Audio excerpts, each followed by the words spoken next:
Salam alaikum tout le monde. Ce qu'on va voir aujourd'hui, c'est cet élément-là qui est le traxeuil. Certains l'appellent le traxwell. En français, on l'appelle le régulateur électronique du niveau d'huile. Donc ce régulateur-là, on le voit souvent dans... Ce régulateur d'huile, on le voit souvent dans les centrales positives ou négatives. Donc il se branche sur le voyant du niveau d'huile du compresseur. Si la sortie du voyant d'huile du compresseur est un mâle, on aura besoin d'un raccord femelle.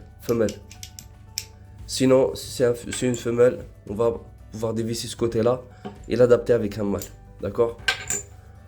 Donc, ce qu'on va voir aujourd'hui, on va voir son fonctionnement, comment il fonctionne fluidiquement. Et aussi, on va voir comment il se câble électriquement. Donc voilà, à tout de suite.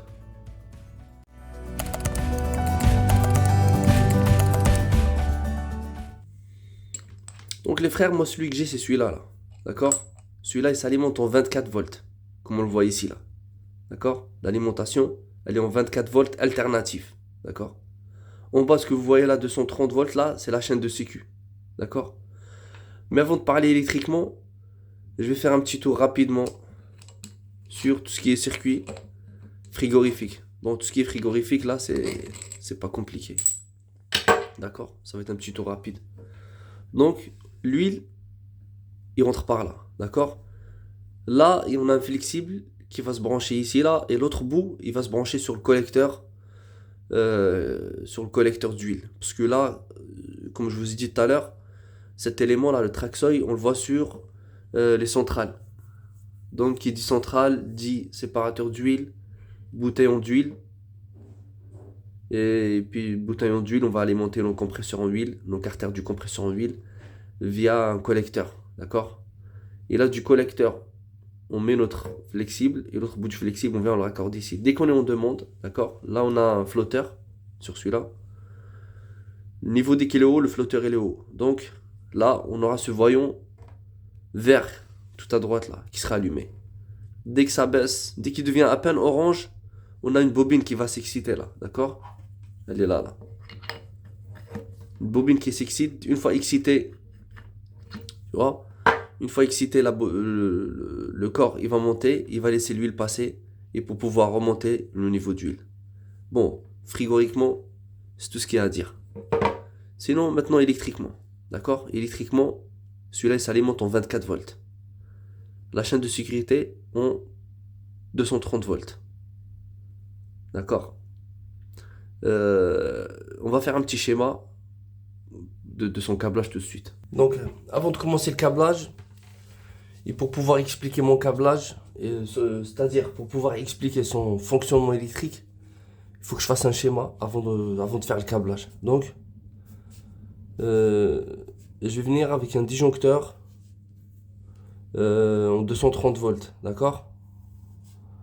Comme vous voyez là, mon alimentation du Traxwell, elle est en 24 volts. Donc, il me faudrait un transformateur, d'accord?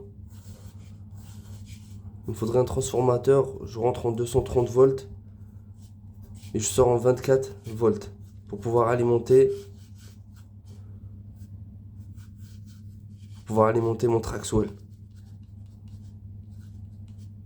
D'accord?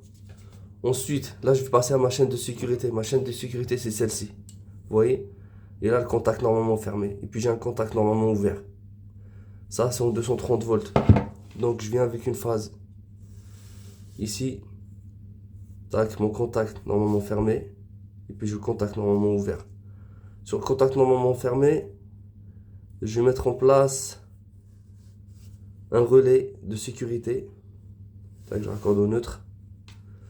Celui-là, je vais l'appeler, normalement, on le donne l'appellation du KA1 sur les schémas.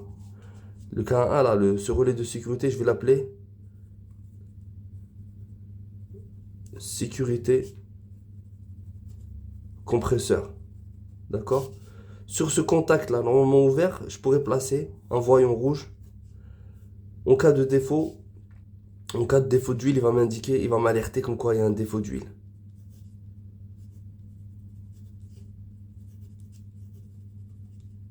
D'accord? Ensuite, je fais un pont je reviens, je vais prendre un contact normalement ouvert de ce contacteur là, du relais K1. Donc c'est toujours K1, contact normalement ouvert. Et je vais le mettre sur la chaîne de commande du compresseur.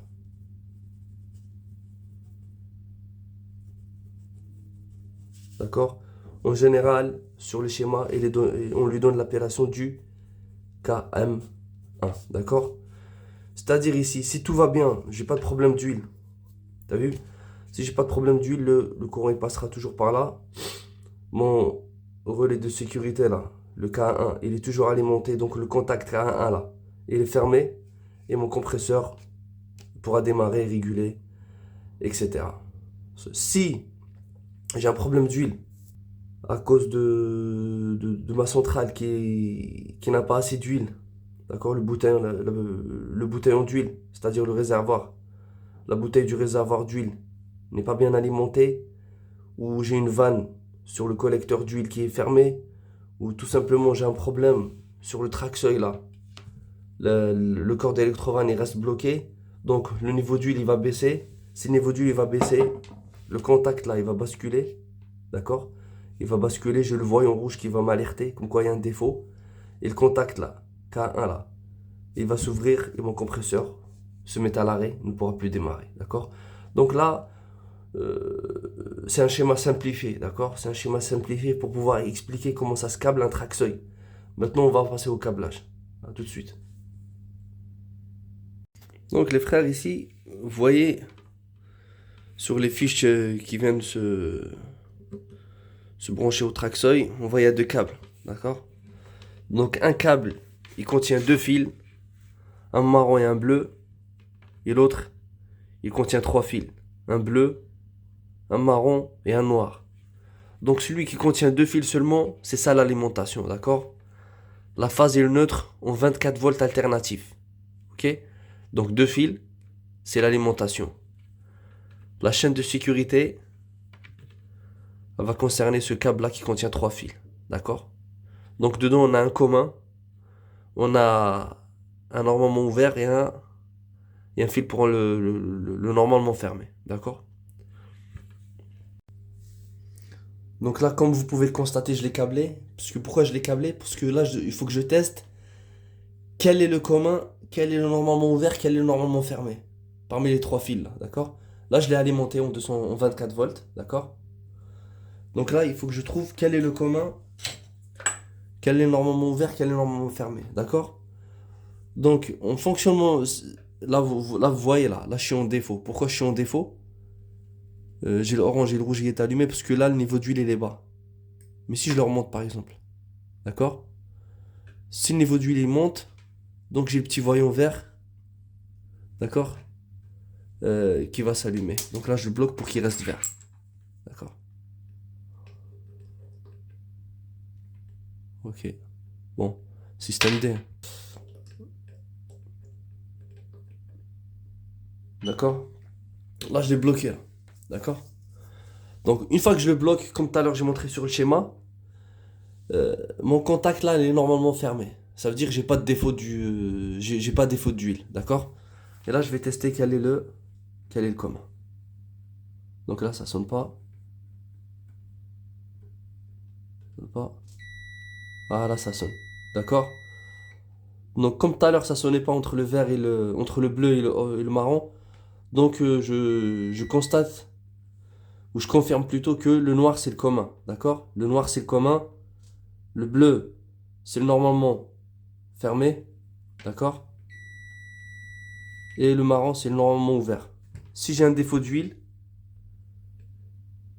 d'accord? Le niveau d'huile il baisse. D'accord? Il y a une tempo bien sûr. D'accord? Voilà. Là, je suis en orange. Là, ça claquait. Pourquoi? Parce que là, je suis en demande. D'accord? Là, je suis en demande. Ce qui fait que ma bobine, elle s'est excitée. D'accord? Elle a monté le corps d'électrovanne. Ok? Là, vous voyez que ça enclenche le corps d'électrovanne. Et là, je vais voir que maintenant que le contact, il a basculé. Tout à l'heure, il était du marron. Pardon, tout à l'heure, il était du noir au bleu. Maintenant, il est noir-marron. Ok? Donc ce que je vais faire moi, le coma il est là, je vais rentrer avec une phase dans le noir et je vais sortir pour pouvoir alimenter mon relais là, le K1 que j'ai appelé le K1, le sécurité compresseur, d'accord? Si le niveau il baisse d'huile, je serai en défaut, donc du commun, le contact il va basculer sur le fil marron pour pouvoir alimenter ce voyant rouge là euh, pour m'indiquer le défaut d'huile, d'accord? Bon, à tout de suite. Donc voilà le résultat, là comme vous pouvez le voir. Donc là, mon voyant, il est bien alimenté en huile, donc mon flotteur il est en haut. Donc tout va bien. J'ai mon compresseur qui est démarré là-bas, là. Vous voyez, le relais là, de sécurité, il est enclenché, ce qui fait que le contact du compresseur là, sur la commande il est fermé, donc le compresseur peut démarrer et réguler tranquillement, ok? J'ai mon voyant, défaut d'huile, il est éteint, d'accord? Parce que le niveau d'huile, vous voyez, le flotteur il est en haut, d'accord? Admettons, il baisse, d'accord? J'ai un problème d'alimentation huile, mon bouteillon d'huile n'est pas, il n'y a pas assez, il y a pas assez d'huile dans la réserve, ou tout simplement il y a un problème dans l'électrovanne là, d'accord? Donc dans un premier temps, je vais basculer en orange. Il y a une tempo, voilà. Une fois que la tempo elle s'écoule, je bascule en rouge. Euh, j'ai un défaut d'huile qui s'affiche, d'accord? Et puis là, on voit du coup que le contacteur du relais de sécurité n'est plus alimenté, donc le compresseur il est à l'arrêt, d'accord? Donc pour cette installation, comme vous pouvez le constater là, euh, c'est un traxeuil qui s'alimente en 24 volts. Donc j'avais absolument besoin d'un transformateur. Tu rentres en 230 volts et là en bas on sort en 24 volts pour qu'on puisse l'allumer. Donc voilà, ça c'est la première partie de cette vidéo là, d'accord, qui concerne le traxeuil. Parce qu'il y a une petite deuxième partie qui arrive concernant cet autre type de traxeuil là. Celui-là, il n'a pas de flotteur à l'intérieur. Donc celui-là, il s'alimente en 230 volts. Donc on n'aura pas besoin de transformateur. Voilà, la première partie elle est finie. J'espère qu'elle vous a plu et qu'elle a été utile pour les débutants ainsi que les confirmés. Allez, bonne soirée à tout le monde. Ciao.